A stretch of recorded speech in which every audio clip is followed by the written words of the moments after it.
एक गांव में मोहन नाम का किसान रहता था। उसने अपनी जमीन पर महाजन से रुपए उधार लिए थे, पर फसल बर्बाद होने के कारण वह रुपए वापस नहीं दे पा रहा था। कर्ज चुकाने के लिए उसने अपने बैल तक बेच दिए थे। मोहन, भैया, मैंने अपने बैलों को बच्चों की तरह रखा है, इनका अच्छे से ध्यान रखना। रामू, भैया, अभी मैं इनकी आधी कीमती दे पाऊंगा, आधे रुपये अगले महीने लेना। मोहन, भैया, मुझे अभी रुपयों की बहुत जरूरत है, इसलिए तो बैल बेचे हैं। रामू, अच्छा, तो ऐसा करो, तुम मेरी अंगूठी रख लो, ये मेरी माँ की आखिरी निशानी है, पर तुम इसे रख लो, जब मैं रुपए वापस करूँ तो दे देना। मोहन, नहीं नहीं भैया, रहने दो, तुम्हारी हालत तो मुझसे भी खराब है, अगर मैंने मजबूरी में तुम्हारी अंगूठी बेच दी तो ऊपर वाले को क्या मुंह दिखाऊंगा। तुम मुझे रुपया अगले महीने देना, वैसे भी इन रुपयों से महाजन के पूरे रुपये नहीं चुका पाऊंगा। ऐसे में दो आदमी का परेशान होना ठीक नहीं, तुम तो चैन की सांस लो। और ये बोलकर मोहन वहाँ से चला गया।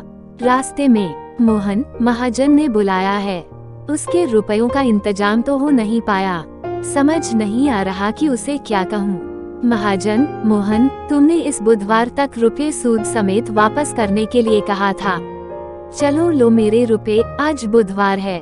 मोहन, अब तो जानते हैं, इस बार मेरी बेमौसम की बरसात के कारण फसल बर्बाद हो गई है, इसलिए मैं रुपयों का इंतजाम नहीं कर पाया, अभी बस इतना ही है मेरे पास। महाजन, बस 2000, अभी तो पूरे 5000 बाकी हैं, मुझे मेरे रुपए हर हाल में चाहिए, समझे। मोहन, मुझे थोड़ा समय और दे दो, आप तो जानते हो कि मेरे इतने बुरे दिन पहले कभी नहीं आए। महाजन, ठीक है, तुम आदमी अच्छे हो तो तुमको 1 सप्ताह और दे देता हूँ, पर अगर इस बार भी मेरे रुपए नहीं दिए तो ठीक नहीं होगा। मोहन सिर हिलाकर वहाँ से चला गया और उदास मन से अपने घर की तरफ चलता गया।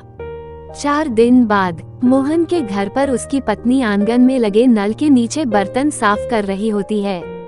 तभी महाजन के 2 आदमी मोहन के घर आते हैं। आदमी, सुनो, क्या मोहन का घर यही है? कहाँ है, बुलाओ उसे। मोहन की पत्नी, जी हाँ, ये उन्हीं का घर है। क्या बात हो गई, आप लोग कौन हैं? आदमी, हम महाजन के आदमी हैं, समझी। बोल देना अपने पति को कि 3 दिन दिए हैं महाजन ने, पैसे लौटा दे, नहीं तो अपनी जमीन और घर, समझी ना। उद्धरण चिन्ह। उसके बाद बेचारी उदास मन से मोहन का इंतजार करने लगी। कुछ देर में मोहन घर आया। मोहन की पत्नी, सुनिए, महाजन का आदमी आया था, कहकर गया है कि अगर 3 दिन में रुपए वापस नहीं किए तो महाजन जमीन और घर पर कब्जा कर लेगा। मोहन, 3 दिन में रुपए, यहाँ तो खाने के लाले पड़े। मोहन की पत्नी, सुनिए, आप उस आदमी से रुपए वापस मांग लो जिसे पिछले साल दिए थे। मोहन, माधव से किस मुंह से रुपए मांगूं? उस आदमी ने अनजान होकर भी मुझे बीमारी में अपने घर में रखा, मेरी सेवा की, ध्यान रखा। वो नहीं होता तो शायद आज मैं तुम्हारे सामने नहीं होता, तुम्हें पता भी नहीं चलता मेरे साथ क्या हुआ। उसे रुपयों की जरूरत थी और मेरे पास है तो दे दिए। मोहन की पत्नी, पर उसने खुद ही कहा था ना कि 1 साल बाद वापस देगा।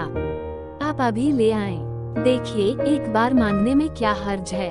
मोहन, ठीक है, मैं कोशिश करता हूँ, पर अगर नहीं देगा तो जबरदस्ती नहीं करूँगा। मोहन दूसरे गांव में माधव के घर के लिए निकल पड़ा और कुछ देर चलने के बाद वहां जा पहुंचा। मोहन ने माधव के घर पहुंचकर दरवाजा खटखटाया। एक औरत ने आकर दरवाजा खोला। औरत, हाँ भैया, बोलो क्या बात है, कुछ मांगने आए हो तो बाद में आना, अभी मेरे पास बहुत काम है। उसने जोर से दरवाजा बंद कर दिया। मोहन, मैं इस औरत को भिखारी लग रहा हूँ, हे राम, मेरी हालत ऐसी हो गई है। फिर उसने खुद को देखा। मोहन, अरे, मेरा तो कुर्ता फट गया है। फिर उसने दोनों हाथों से कुर्ते को थोड़ा नीचे किया। मोहन, दोबारा दरवाजा खटखटाता हूँ। उद्धरण चिन्ह। औरत, अरे, तुम फिर आ गए, तुम लोग भी ना बिल्कुल चैन नहीं लेने देते। मोहन, पर वो औरत, ये वो क्या, अब रुको यहीं। औरत अंदर चली गई। मोहन, अरे, ये तो कुछ सुन ही नहीं रही। औरत एक रोटी लेकर आई है। औरत, ये लो, अभी सब्जी नहीं है तो प्याज के साथ खा लेना, और हाँ, अब पैसे मत मांगना, रोटी दे रही हूँ चुपचाप ले लो। मोहन, अब मेरी बात तो सुनो। औरत, अरे अभी भी कुछ कहना है। मोहन, माधव को बुला दो, उससे काम है। औरत, कौन माधव? मोहन, इस घर का मालिक है ना माधव, मुझे उससे थोड़ा काम है। औरत, माधव? कौन माधव? इस घर के मालिक मेरे पति गोविंद हैं, समझे? मोहन, मैं पिछले साल माधव के साथ इस घर में पूरे 15 दिन रहा था। औरत, ओ भिखारी, तुम पिछले साल की बात कर रहे हो? मेरी शादी को 10 साल हो गए हैं। मैं 10 साल से यहाँ रह रही हूँ। मेरे पति जन्म से ही यहाँ रह रहे हैं। ये घर उनके पुरखों का है, पुरखों का, समझे? मोहन, पर मैं माधव के साथ इसी घर में था। औरत, तुम भिखारी होकर मेरा घर हड़पना चाहते हो? देखो, सीधे सीधे यहाँ से निकल लो वरना ठीक नहीं होगा। मोहन, मेरी बात तो सुनो। औरत, चलो चलो निकलो यहाँ से, अगली बार दरवाजा खटखटाया तो मार खाओगे। औरत ने उसके मुंह पर दरवाजा बंद कर दिया। मोहन थक हार कर एक पेड़ के नीचे बैठ गया। मोहन, क्या हाल हो गया है मेरा? पहनने को ढंग का एक कपड़ा नहीं, खाने को दाना नहीं। तभी एक आदमी उसके सामने एक सिक्का फेंक कर चला गया। मोहन, शायद सच्ची में मैं भिखारी लग रहा हूँ। तभी उसकी नजर सामने एक घर के आंगन में घड़े बनाते कुम्हार पर पड़ी। उसे देखकर मोहन कुछ याद करने लगा। मोहन सड़क पर चक्कर खाकर गिर गया। उसे बहुत चोट लगी और खून बहने लगा। तभी वहाँ माधव आ गया। माधव, भैया संभल कर, लो मेरा हाथ पकड़ो। माधव ने उसे सहारा देकर खड़ा किया और घर ले गया। माधव, तुम तो चलने की हालत में नहीं हो, तुम्हें तो बहुत तेज बुखार भी है।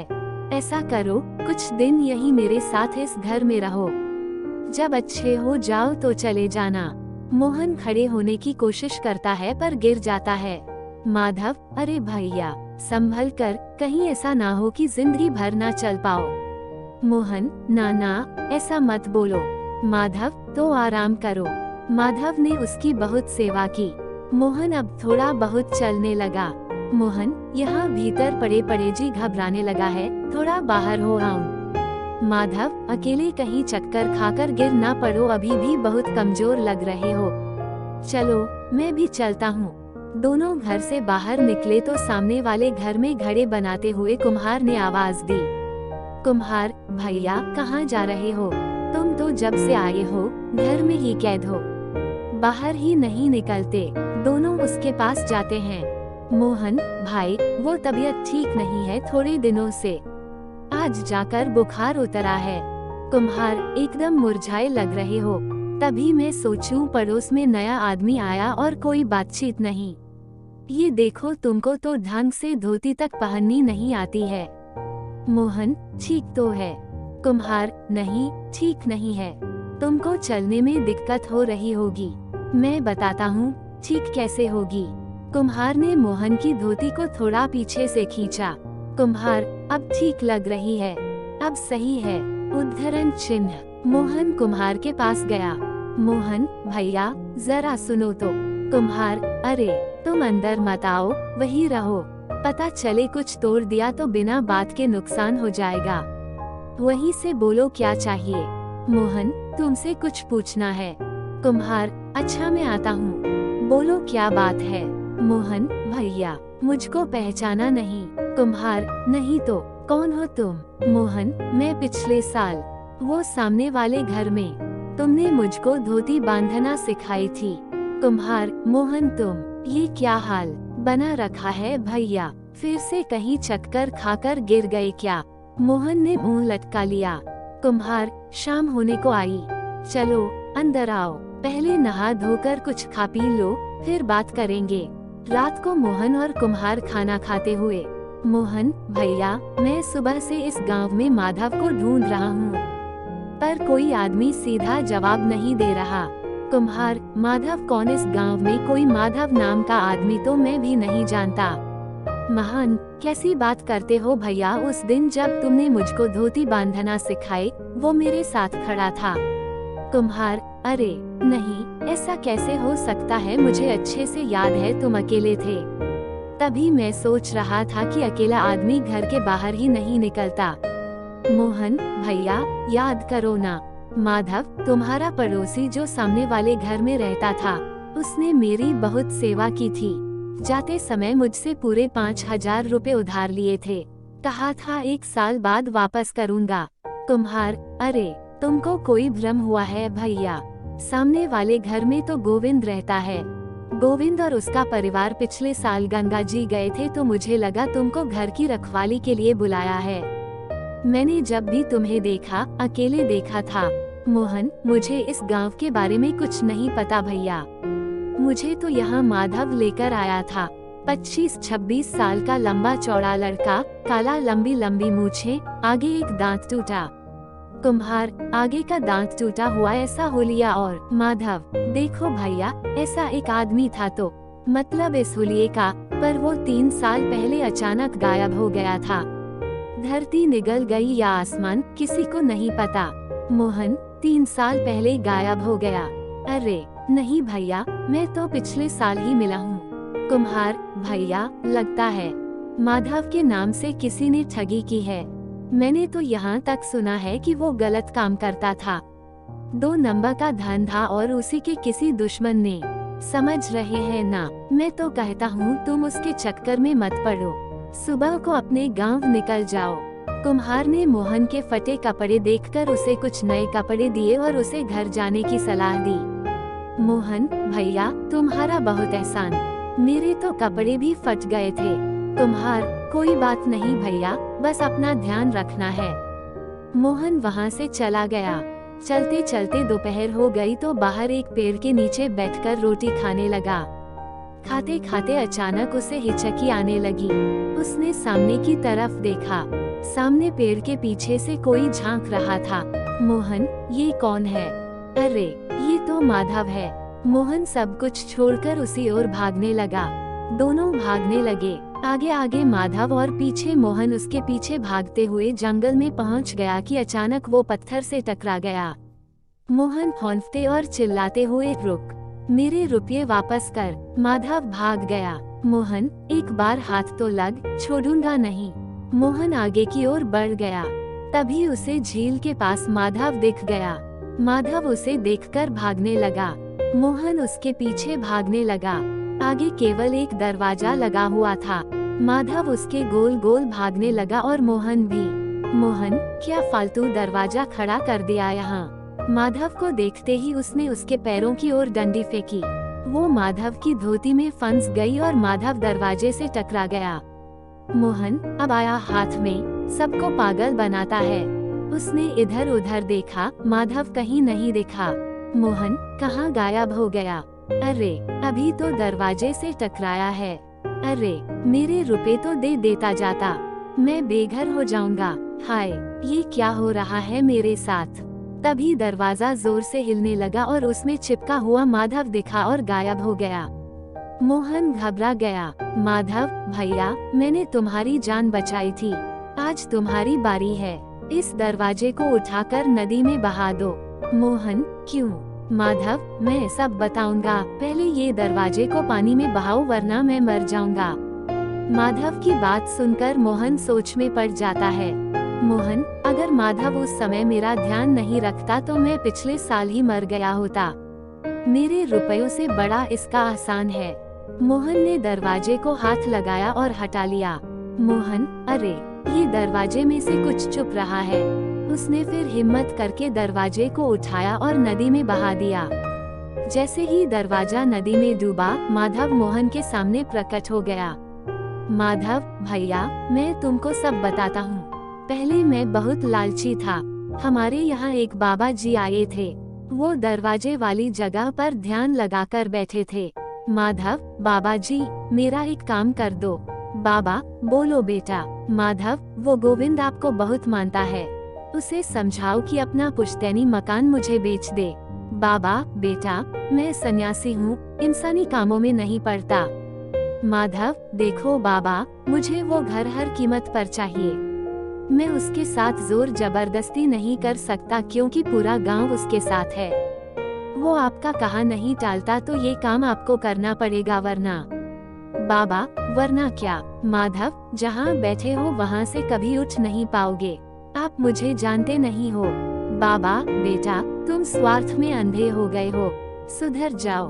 उद्धरण चिन्ह। माधव, अरे, मुझे सुधारने को कहता है। कहकर उसने बाबा को पकड़ना चाहा, परंतु बाबा ने एक फूंक मारी और माधव दरवाजे में परिवर्तित हो गया।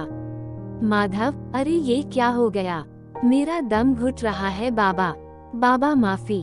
बाबा, बाबा माफी। बाबा, तुम्हारे पाप का घड़ा भर गया है। माफी इतनी आसानी से नहीं मिलती। माधव, माफ कर दो बाबा, माफ कर दो। बाबा, ठीक है, आ जाओ बाहर। माधव दरवाजे से प्रकट हो गया। बाबा, तुम साबित हो, अब से तुम अदृश्य हो, कोई तुम्हें देख नहीं पाएगा। माधव, बाबा, कृपा करो, मुझे वापस पहले जैसा कर दो, मैं कभी कोई गलत काम नहीं करूँगा। बाबा, तुम्हारी माफी का एक ही उपाय है, एक ऐसा आदमी जो इस गांव का ना हो, निर्बल हो लेकिन दिल का सच्चा हो। यदि उसे तुम्हारी जरूरत होगी तो तुम केवल उसे दिखने लगोगे। तुम्हारे सच्चे मन से की गई सेवा से यदि वह स्वस्थ हो जाए और 1 साल बाद वो इस दरवाजे को उठाकर नदी में बहाए तो तुम फिर से पहले जैसे हो जाओगे। मोहन, ऐसा तो पहले कभी सुना नहीं। माधव, जब मैं तुम्हें दिखने लगा तो मैं समझ गया कि तुम ही वो आदमी हो, पर मैं तब तुम्हें ये सब नहीं बता सकता था, इसलिए तुमसे रुपये उधार लिए कि तुम 1 साल बाद इसी बहाने वापस आ जाओ। मोहन, तुम बहुत होशियार आदमी हो, गायब होकर वापस इस दुनिया में आ गए। माधव ने वही मिट्टी में गड्ढा खोदकर एक डिब्बा निकाला। माधव, ये लो तुम्हारे रुपये, जैसे दिए थे वैसे ही है, सूद मैं बाद में दे दूंगा। मोहन, ना ना भैया, मेरा काम इन्हीं रुपयों से हो जाएगा। देखो आज फिर तुमने मेरी मदद कर दी, तुम बहरूपिया नहीं हो भैया, तुमने तो मेरी जिंदगी वापस की है, अब मैं भी तुम्हारी तरह सच्चा आदमी बनूंगा।